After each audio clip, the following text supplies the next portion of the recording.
For News at 6 tonight, a woman is set to meet with the FBI to discuss her 10-year affair with a local sheriff. The same sheriff who was embroiled in a state and federal investigation over a brutal police beating caught on camera.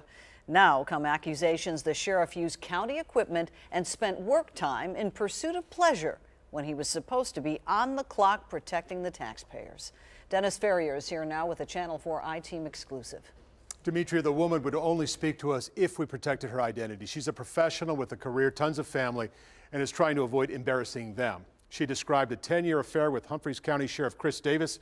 She says that affair ended as soon as the sheriff learned he was the target of a TBI investigation a few months ago. This is mature subject matter, and we've worked hard to be tasteful.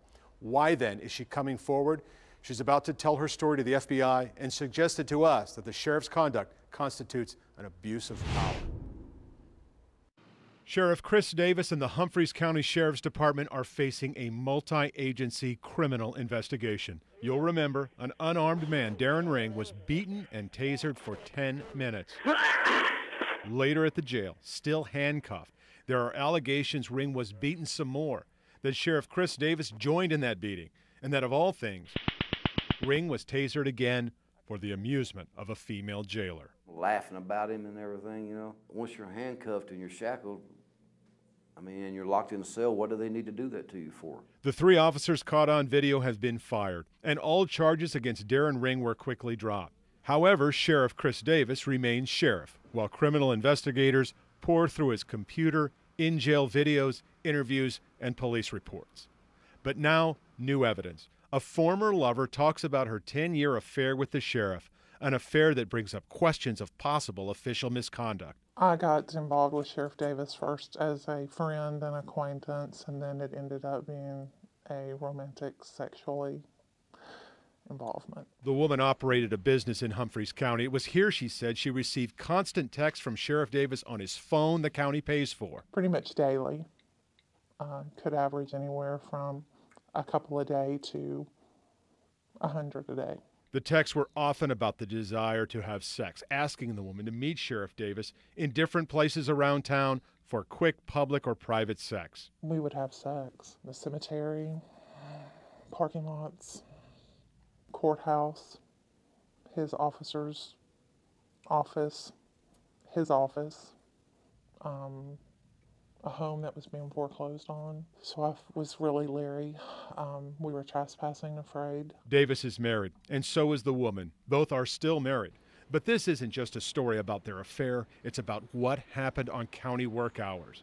Keep in mind, if the sheriff is sending hundreds of texts with his county-funded phone to arrange meetings with this woman in the middle of the workday, in his county vehicle on county time, is this appropriate conduct?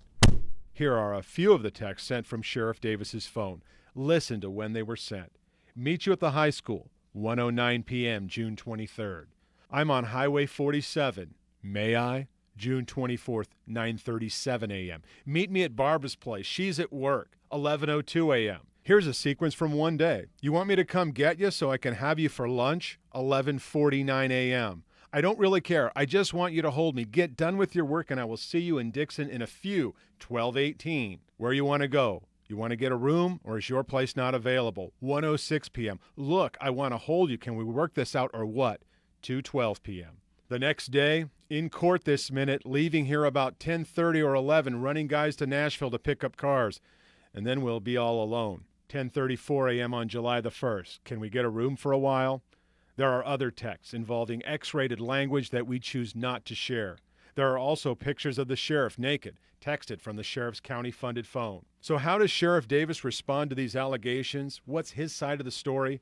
Sheriff Davis is speaking through his attorney, Philip Davidson, who told us, quote, "I'm not saying this did happen or this didn't happen. I will tell you this. A sheriff is on duty 24 hours a day, 7 days a week. We are just going to wait and see what this woman says, and we may have comments afterwards," unquote. The woman will be interviewed by the FBI next week. She says she attempted to end the affair for a year, but Sheriff Davis would not let her go. He bullies. I was always afraid. Still am. He would intimidate constantly.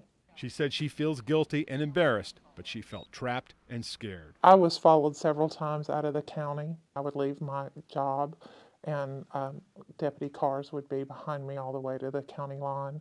One evening, he had wanted me to meet him, and I was pulled over by a deputy on a dark road. Got really nervous because I was on the phone with him at the time, and he's like, "It's okay, it's okay." He was watching the whole ordeal. He was watching. Yes. The woman says Sheriff Davis ended the affair when he found he was being investigated. Since then, they have continued texting occasionally, but the affair is over. I'm relieved that it's over, and I'd like to see it never happen to someone else.